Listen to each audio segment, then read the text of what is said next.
Whether you're a true crime junkie or just getting into it, I've got the perfect show for you. Crime House True Crime Stories, a Crime House Studios original. Every Monday, you'll go on an in-depth journey through two of the most notorious true crime cases from that week in history, all linked by a common theme. From infamous serial killers and mysterious disappearances to unsolved murders, we're bringing you the defining events that shaped true crime, both past and present. Each episode dives into the stories behind the headlines, featuring high-profile cases from past and present, including the murder of Gabby Petito, the kidnapping of Elizabeth Smart, the Heaven's Gate cult tragedy, and so much more. Follow Crime House True Crime Stories now, wherever you get your podcasts. And for ad-free listening and early access to episodes, subscribe to Crime House Plus on Apple Podcasts. This episode originally aired in 2024.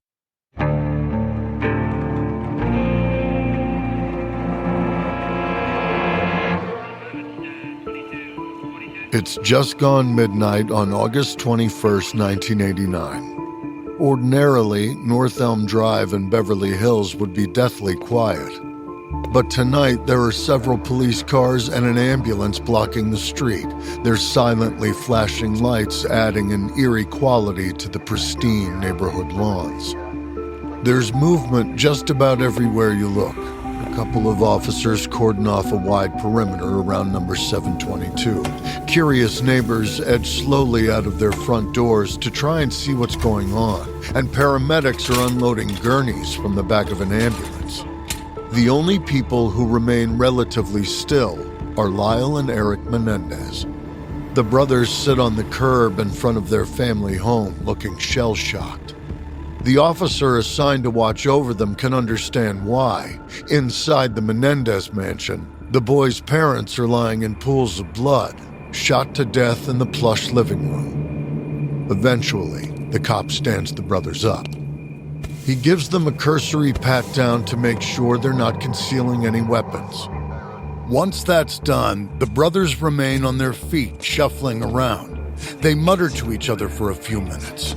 Then, Erik seems to lose it. First, he yells into the sky. Then he slams his head into a palm tree over and over, before suddenly sprinting back towards the house, trying to get inside.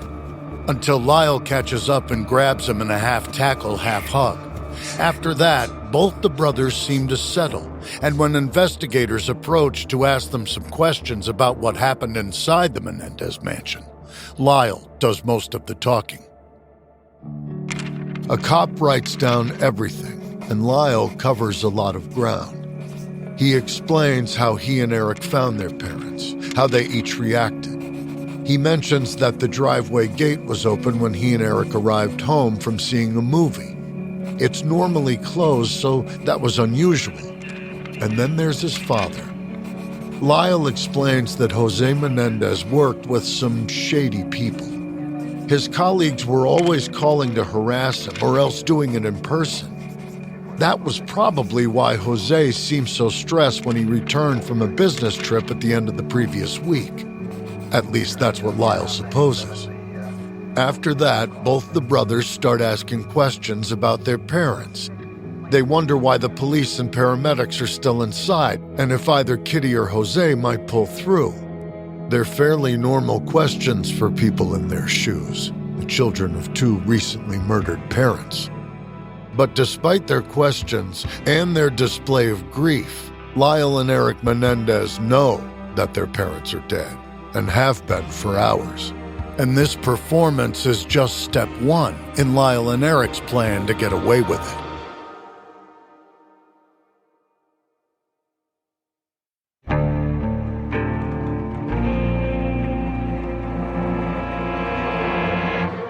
From Airship, I'm Jeremy Schwartz, and this is American Criminal.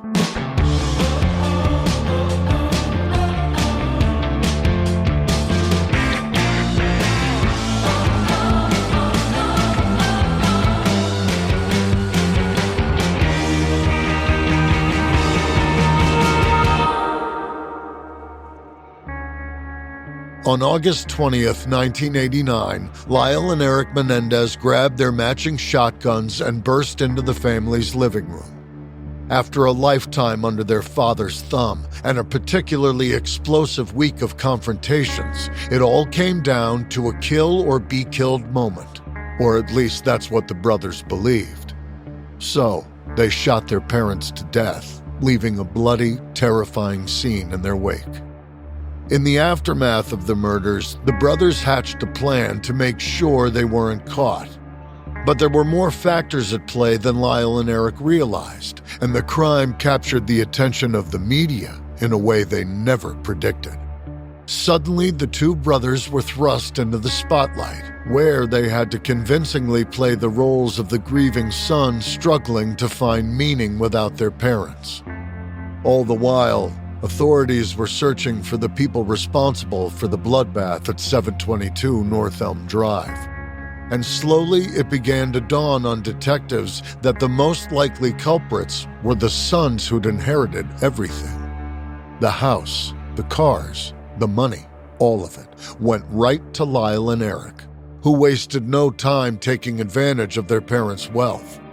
It was the kind of behavior that screamed motive, if only investigators could prove it. This is episode 3 in our 4-part series on the Menendez brothers, Acts of Grief. It's just before 10 p.m. on August 20th, 1989. 21-year-old Lyle Menendez is still holding his shotgun, its muzzle mere inches from what remains of his mother's face. Jose and Kitty Menendez are both dead in their once gleaming living room. Now the space is soaked in blood. It's quiet in the house. After the shotgun blast that rattled windows and ripped apart Jose and Kitty's bodies, the silence feels as loud as a scream in Lyle's ears. He stands there for a moment, catching his breath after the exhilaration of the last few minutes. Then, tearing his eyes away from his mother's disfigured form, he turns towards the sound of sobs. Lyle finds his younger brother, 18-year-old Erik, waiting for confirmation that their parents are dead. Lyle tells him that it's done, and the brothers embrace, grateful that their nightmare is finally over. They've been living in fear of their parents since they confronted them about the years of sexual abuse Jose subjected them both to. But now, they're out of danger. Their father can't hurt them anymore. There's just the matter of the police to deal with. The shooting was so loud that the boys are sure the cops will be there in minutes. But even though it's a quiet Sunday night, they can't hear any sirens. After a while, they start to wonder if any of their neighbors have actually called 911. Maybe, if no one knows what's happened yet, they've got a chance to get away with what they did. So after a few minutes of brainstorming, they get to work covering their tracks. First, they return to the living room. Neither of them wants to be in there with Jose and Kitty's bloody bodies, but it's unavoidable. Moving carefully around the room, they pick up all the spent shotgun shells. They're hardly criminal masterminds, but they know enough to understand that the less evidence they leave behind, the better. They also know that they'll need an alibi for the time of the murder, and they settle on something fairly simple. They'll say that they were at the movies all night before meeting Lyle's friend at a food festival in Santa Monica. They were already due to meet him at 10, so the timing works out pretty well. If their parents hadn't stopped them from leaving the house, they'd be there right now. If they hurry, they might still be able to catch him and shore up a witness for their story. But for now, their first priority is getting tickets to prove they were at the movies. They drive to the Century City Mall, about 2.5 miles away, and ask to buy tickets to Batman, which they choose because they've already seen it. That way, if anyone asks them questions about the movie, they can answer easily. But the screening that lines up with the time of the murders is almost over, and the cashier won't sell them tickets to it, so that part of the plan is a bust. Switching gears, the brothers move on to disposing of the murder weapons. From the mall, they drive back through Beverly Hills and up towards Mulholland Drive. The iconic Los Angeles road winds up into the Hollywood Hills and overlooks a huge stretch of dense scrub that plunges down into rocky terrain and luxury houses. After driving to the top of Coldwater Canyon, they pull off the deserted road, kill the lights, and get the shotguns out of the trunk. Erik walks down the steep embankment as far as he dares and pitches the guns into the darkness and out of sight. With that taken care of, they head west towards the food festival in Santa Monica, about 9 miles away. Along the way, they stop at a gas station so Erik can change out of his clothes, which have a little blood on them. They also throw the spent shotgun shells in a dumpster. But by the time they make it to Santa Monica, Lyle's friend is long gone. So with few other options left, the brothers decide they'll just go back to the house and keep their alibi simple. They'll say they've been out at the movies, then arrived home to find their parents dead in the living room. When Lyle and Erik eventually make it back to Beverly Hills, it's been almost 2 hours since the shooting. Stepping over the threshold of the eerily quiet mansion, a part of them hopes they'll find their parents alive and well, and that they'll realize the last few hours have just been some horrific waking nightmare. But it's dark and still inside number 722. The light from the television is seeping beneath the double doors to the living room. Erik steps towards the flickering light, but stops just short. He doesn't want to see what's inside that room. Not again. He walks away, happy to leave it behind him. He finds Lyle standing at the top of the stairs, and from there, talk turns to logistics. They spent the last couple of hours getting rid of the physical evidence that they killed their parents. Now they need to fill in the details. Answers to the questions the police are sure to ask. What time they came home, exactly where they'd been all night, how they reacted when they saw the bodies, even what they smelled inside the living room. Once they've settled on their story, Lyle walks into their parents' bedroom, picks up the phone, and dials 911. It's 11:37 when the call comes in to the Beverly Hills police station. Lyle's sobs are punctuated by Erik's distant screams, making it hard for the dispatcher to work out exactly what's happened. For a moment, the operator's not sure if the call is a prank. Her colleague, who's listening in, suggests that they just hang up on Lyle. But eventually, the operator decides that the call is genuine and alerts a patrol car that's already in the area. After keeping the murders a secret all night, things happen quickly for the brothers after that. The first officers arrive at the house within minutes, and as several cops head inside to check out the crime scene, Lyle and Erik remain outside, where they're being watched by a lone patrolman. Whether he's putting on a show for the cops' benefit or expressing genuine grief, Erik's behavior is strange. He slams his head into a tree at one point and tries to run back into the house. Meanwhile, his older brother is already laying the groundwork for the story they've come up with. He asks the officer questions about what's going on inside and wonders aloud who would ever want to murder their parents. Then, through his tears, he talks about his father's work. Jose is a Hollywood executive, was a Hollywood executive. But there was something off about his business and about the people he worked with. As if he's swapping family gossip with a close friend, Lyle says that his father's colleagues seemed aggressive towards him. Over the phone, at his office, it never ended. The cop can't be sure, but it sounds like Lyle suspects Jose and Kitty were murdered by some disgruntled Hollywood types. A deal gone wrong, maybe. Inside the house, meanwhile, the investigators note the unusual absence of spent shotgun shells. Whoever killed the couple did a good job cleaning up after themselves. By this stage, it's been about an hour since Lyle called 911. North Elm Drive is crawling with police officers, a highly unusual sight for Beverly Hills, which averages only 1 or 2 murders a year. Curious about what's going on, neighbors from the surrounding houses emerge in plush robes and designer sweatshirts. They edge towards the cops on the perimeter of the Menendez property to ask what's happened. A few of them mention that they heard something that sounded like gunshots earlier in the night, but that they didn't think much of it at the time. Some of them even say they almost called the police, but thought better of it. The idea of gunshots in this neighborhood is just too strange to even entertain. Eventually, Lyle and Erik are gently escorted from the scene and asked to accompany some officers to the Beverly Hills police station to answer some questions. On the drive there, the brothers seem nervous, maybe even a little scared. But given everything the cops found at the scene, that doesn't seem at all unusual. At the station, the boys are questioned separately. Erik seems very shaken by the whole ordeal. Still, he sticks to the story that he and Lyle came up with.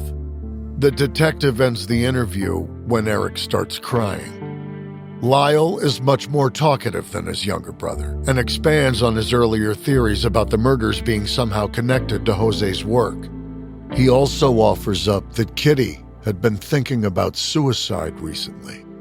For the detectives, it's a lot to take in and gives them plenty of potential leads to follow up. All in all, the cops figure it's a solid start to the investigation. With dawn rapidly approaching, the detective ends Lyle's interview and tells him he's free to go. He suggests that the boys get some rest if they can. Then, because no one imagines that the brothers could have possibly played a part in the murders, and because both of the boys seem so upset, the investigators forego the gunshot residue test that could close the case before the sun comes up. So, Lyle and Erik Menendez don't say anything to each other. Everything's working out so far. They're pulling off the improvised plan, and if they keep it up, they might just get away with murder.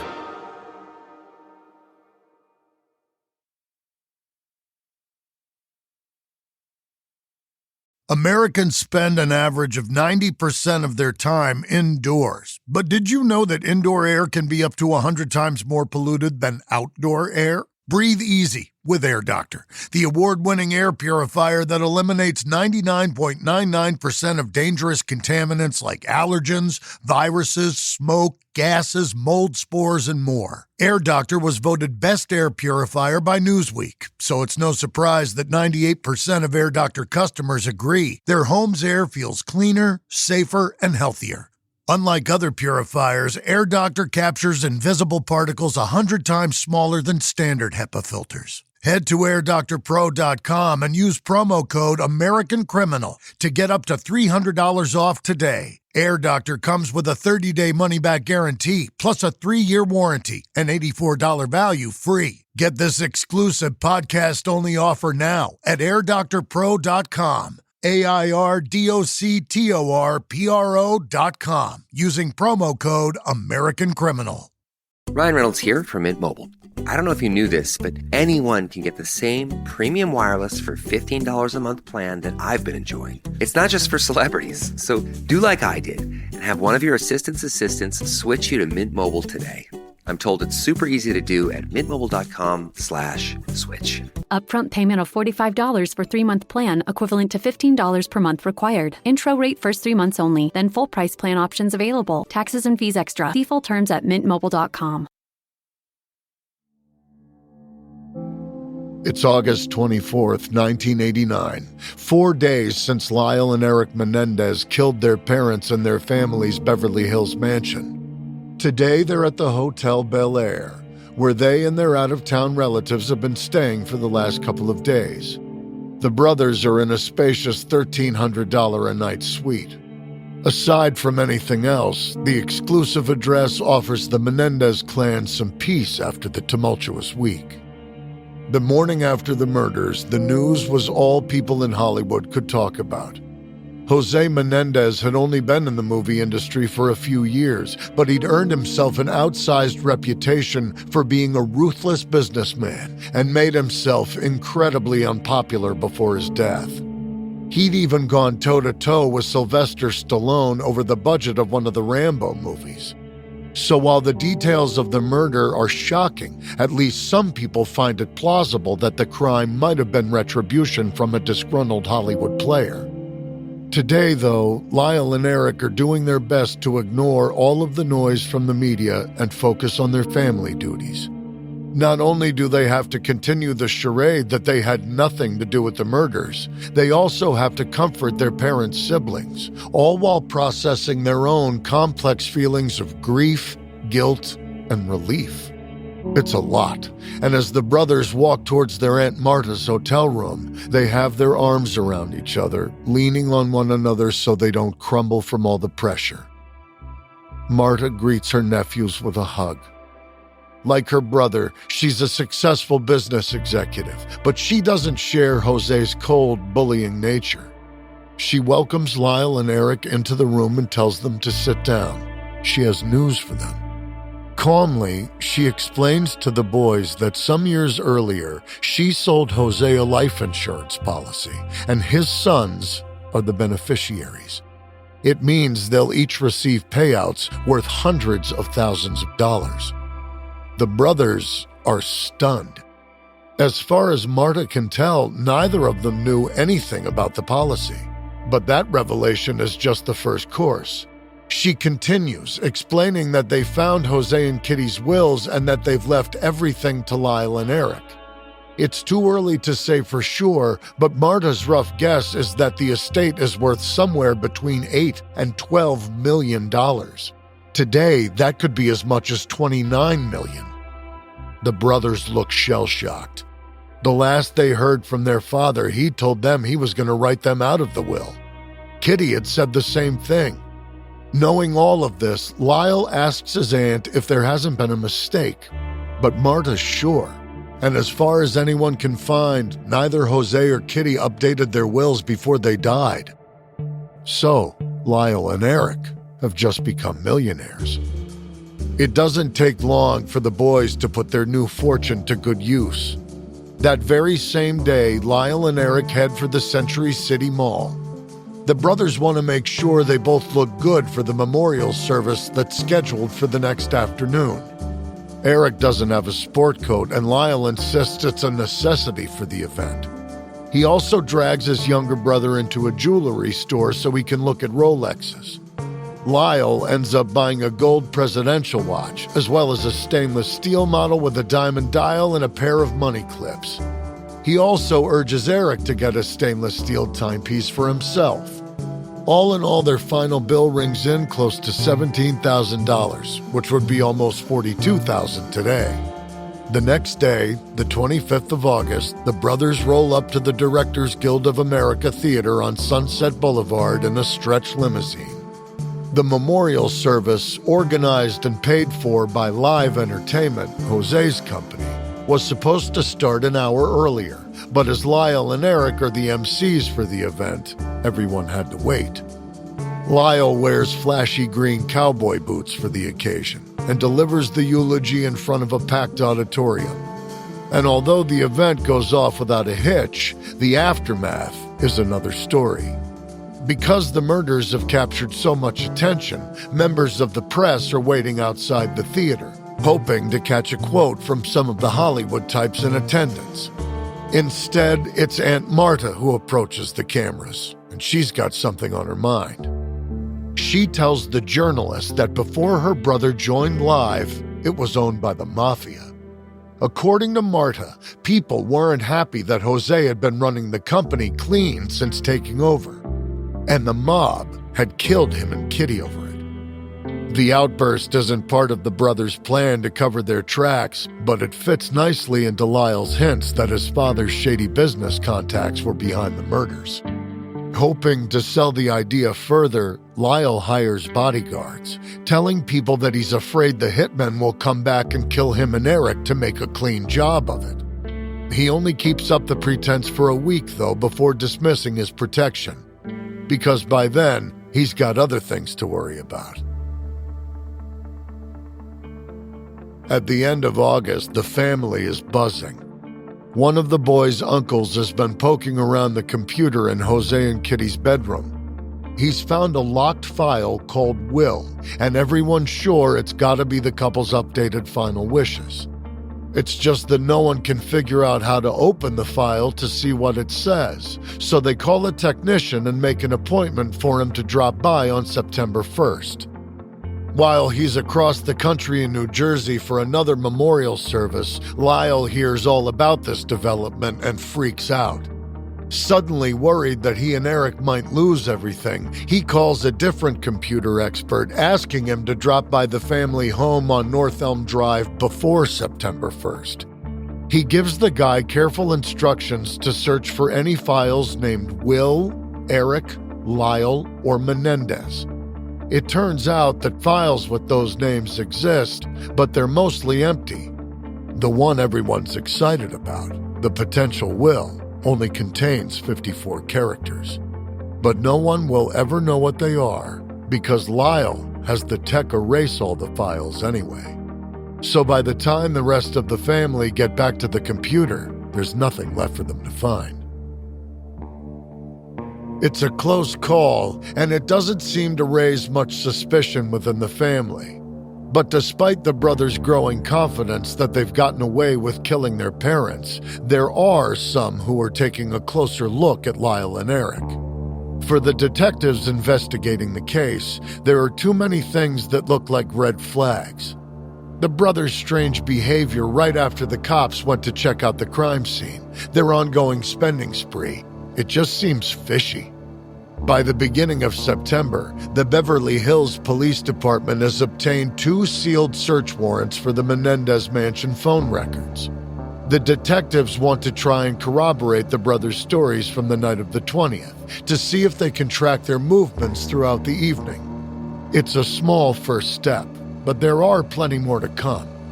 Eventually, Lyle's former roommate from Princeton, Donovan Goudreau, calls the BHPD.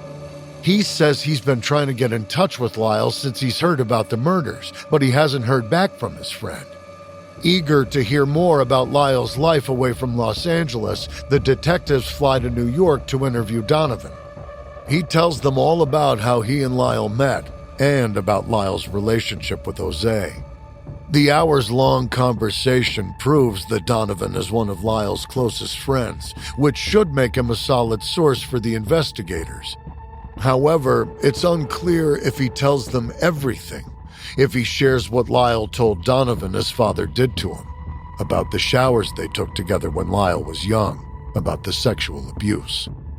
If Donovan does drop that bombshell on detectives, it doesn't deter them from following their angle of the brothers as potential suspects. While they're on the East Coast, the cops speak with Jose's sister Terry and her husband Carlos. They're the couple who tried to intervene years earlier when Jose got violent with a 5-year-old Lyle who wouldn't calm down.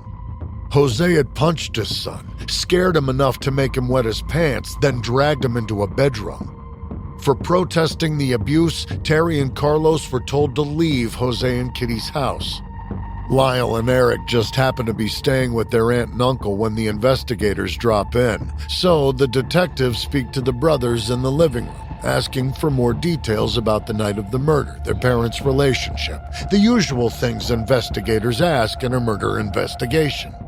The brothers present a pretty united front and stick to the story they told the police at the station. Still, both Lyle and Erik stay on the suspect list. In the 3 months after the murders, the detectives estimate that the brothers have spent close to $1 million between them. There have been expensive flights from coast to coast, flashy cars, home stereo equipment, luxury hotels, and more. For people close to the Menendez family, they figure the brothers are just dealing with their grief through some kind of retail therapy. But the police are keeping a close eye on Lyle and Erik's spending habits, because from where they're standing, all those purchases look an awful lot like motive. Unfortunately for the investigators, narrowing in on a potential motive is only one small piece of the puzzle. As far as anyone can tell, there's no physical evidence that links either brother to the murders. So on that count, they're spinning their wheels. But other viable suspects are thin on the ground. Despite accusations that Jose's business was once involved with organized crime, the detectives are pretty confident that they can rule out a mob hit. It just doesn't fit.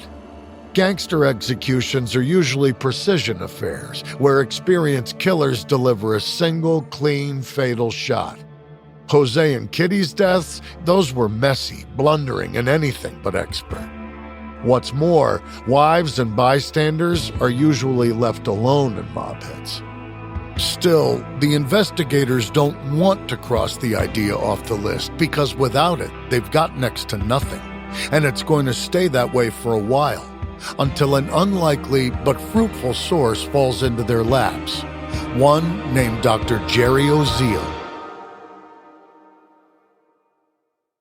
This is a weird thing I never realized. You know, over 4% of Murderpedia entries are related to life insurance. So that's over 600 murders a year in the United States, with life insurance being the motive. So get some really good insurance. Do it at SelectQuote. SelectQuote is one of America's leading insurance brokers with nearly 40 years of experience, helping over 2 million customers find over $700 billion in coverage since 1985. Now, other insurance and brokers offer impersonal, one-size-fits-all policies that may cost you more and cover you less, while SelectQuote can help you find the right policy for you. Been worried about trying to fit shopping for life insurance into a busy schedule? Well, in as little as 15 minutes, a SelectQuote licensed insurance agent can tailor a life insurance policy to your family's needs and budget. And have you been concerned about the cost of life insurance? Well, it's more affordable than you think with SelectQuote, with some policies costing less than $1 a day. Plus, if you're in good health, they work with carriers that can get you same-day coverage with no medical exam required. Head to SelectQuote.com and a licensed insurance agent will call you right away with the right policy for your life and your budget. SelectQuote. They shop, you save. Get the right life insurance for you for less at SelectQuote.com/American Criminal. Go to SelectQuote.com/American Criminal today to get started. That's SelectQuote.com/American Criminal. You know, if you run a small business, there's nothing small about it. As a business owner, I get it. My business is and always has been completely consuming since I started. Every day there's a new decision to make, and even the smallest ones feel gigantic. Something that can help this whole process not feel so daunting is the right platform that has all the tools you need to be successful. Well, guess what? It exists, and it's called Shopify.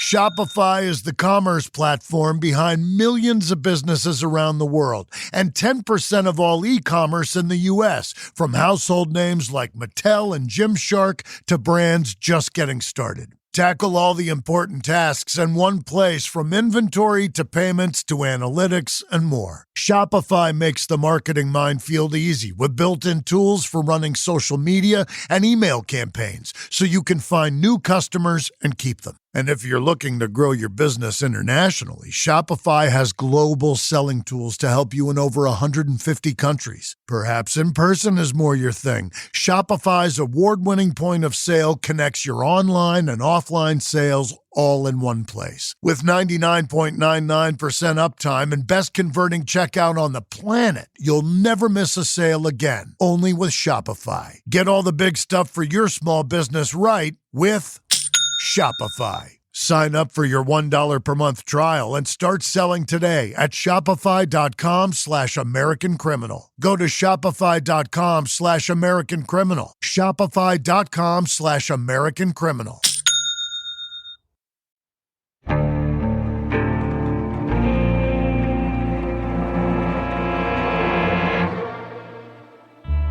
It's October 31st, 1989. Just over 2 months since the Menendez murders. The weather in Beverly Hills is perfect for Halloween. Clear skies with just a slight chill in the air. 21-year-old Lyle Menendez is handing out candy to trick-or-treaters at his family's mansion when the phone rings. On the other end is Jerry Oziel, his younger brother Erik's psychologist. Oziel asked Lyle to come to his office, which is just a short drive away. It's important that they speak tonight, he says, all three of them, because Erik has just told Dr. Oziel everything. Lyle feels an ice-cold hand around his heart when he hears that. Surely he can't mean that Lyle's younger brother has confessed to murdering their parents. Panicked, he leaves the Halloween candy on the porch and races to Oziel's office. When Lyle walks into the room, Erik will barely look at him, which tells Lyle all he needs to know. Oziel explains that 18-year-old Erik has told him all about what happened the night of August 20th, as well as in the weeks leading up to it. Once Dr. Oziel enters the picture, the Menendez saga becomes even more complex, because he introduces a conflicting perspective on who said and did what and when. According to Oziel's later testimony, Erik confessed that he and Lyle had been planning their parents' murder for weeks, which differs wildly from the story the brothers will eventually tell to others. In fact, the credibility of Dr. Oziel will become a major point of contention at the brothers' trials, as people wonder whether to believe the psychologist or his patients.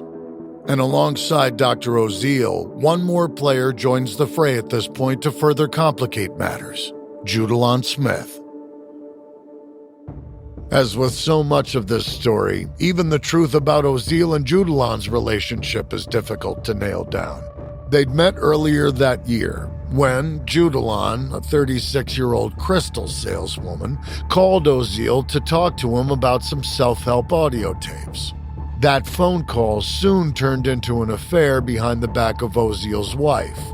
He fell for her, hard, and seemed desperate to spend as much time with her as possible. At least that's how Judalon tells it. According to the psychologist, though, Judalon was a stalker who'd forced herself onto him, then spent her days in his waiting room like some lovesick puppy. That's where 36-year-old Judalon was when Lyle arrived at Oziel's office on Halloween night 1989. If Judalon's to be believed, she overheard every detail of the brothers' conversation with the psychologist. According to Judalon's account, she joins Oziel in his office right after the brothers leave that night. He tells her that he's scared for himself, for his family, and for her. The brothers are dangerous, especially Lyle, who wasn't happy that Oziel knew what they did. The brothers apparently even threatened to kill him to stop him talking about what he heard. So, Oziel calls his wife and tells her to get somewhere safe with their kids. He also calls a colleague who advises him to make a record of his patient's confession and keep it in a safety deposit box. Next, he calls his attorney to let him know, without breaking any doctor-patient confidentiality, what's up.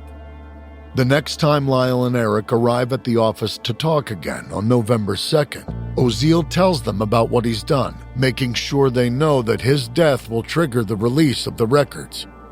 After that, the brothers aren't feeling so talkative. But Oziel convinces them that continuing their group sessions could help them in the future. If they're ever arrested, he says they can point to their ongoing therapy as evidence that they're committed to their own rehabilitation. He could even serve as a witness for them if he had insight into their long-standing family issues. Even if they don't actually show up for all their sessions, as long as they send payment, it'll look good for them. So the brothers stay on the books, and they even keep coming to the office to talk. At some stage, Oziel starts taping his sessions with the brothers, a fact that both Lyle and Erik are aware of. He doesn't tell them whether the tapes are to help him track his own thoughts or if they're for his own protection, but the fact that they exist at all doesn't seem to trouble the boys. Not yet, at least. According to Judalon, Dr. Oziel is excited by the thought of having a pair of homicidal brothers as patients. He even hopes it might make him famous one day. However, come December, Dr. Oziel's focus is drawn away from the Menendez family when Judalon experiences some kind of medical emergency. Once she's discharged from the ER, she begs him to keep her close, so he convinces his wife to allow his mistress to stay in their housekeeper's room for a couple of days. Judalon's stay at the Oziel house is yet another disputed piece of this story. To hear Dr. Oziel tell it, Judilon refuses to leave once she arrives and threatens to go to the police with what she knows about the Menendez case if Oziel kicks her out. She demands that his family leaves so the two of them can be alone and gets violent when it doesn't happen. However, in Judilon's account, Oziel is holding her prisoner. He keeps her drugged, then assaults and rapes her while she's helpless to fight back. The episode carries on for the next couple of months until early March 1990. That's when Judilon either escapes or is ejected from the Oziel home and goes straight to the authorities with one thing on her mind: revenge. She sits down with the detectives on the case, as well as a deputy district attorney for LA, and tells them that the Menendez brothers had confessed to killing their parents. 2 days later, on March 8th, the authorities arrive at Oziel's home with a search warrant authorizing them to seize any evidence the psychologist has relating to the Menendez murders. There's a court-appointed attorney present for the search who's supposed to hold any evidence that's protected under doctor-patient confidentiality until a court rules whether or not it's admissible. However, Oziel effectively waives Lyle and Erik's privilege by insisting that he and the cops all sit down and listen to the tapes right there in his living room. The investigators are elated. After months of trying to tie Lyle and Erik Menendez to the murders, here they both are, confessing to the crime, in detail, and on tape. And because Oziel has waived privilege, it's enough for the police to make an arrest that same day. Just hours later, Lyle is driving along North Elm Drive, right by the family home, when officers pull him over and force him to the ground at gunpoint. At that moment, Erik's in Tel Aviv for a tennis tournament. When news of his brother's arrest reaches him, the 19-year-old boards a flight for London. After that, his lawyer reaches out to the authorities to arrange Erik's surrender. He flies to Miami, where officers meet him and escort him back to Los Angeles. The police announced the arrests via press conference, telling journalists that greed drove Lyle and Erik Menendez to murder their parents. Both the brothers are being charged with murder involving special circumstances, which means that there are only two possible penalties available: life without parole and death. If the story wasn't already intriguing enough, that final detail pushes it over the top. News about the arrests makes headlines across the country, transforming the case from a salacious piece of Hollywood gossip into national news. Already, people are forming opinions about the spoiled brats from Beverly Hills who killed their parents for the family fortune. But as Americans salivate over the upcoming trial, no one's prepared for what will emerge inside that Los Angeles courtroom. Nor can they imagine how it'll still be making headlines over 3 decades later. From Airship, this is episode 3 in our 4-part series on the Menendez brothers. On the next episode, Lyle and Erik fight for their lives in the courtroom.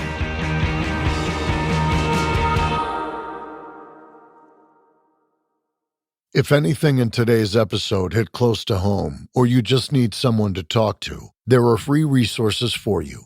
We put links in the show's description.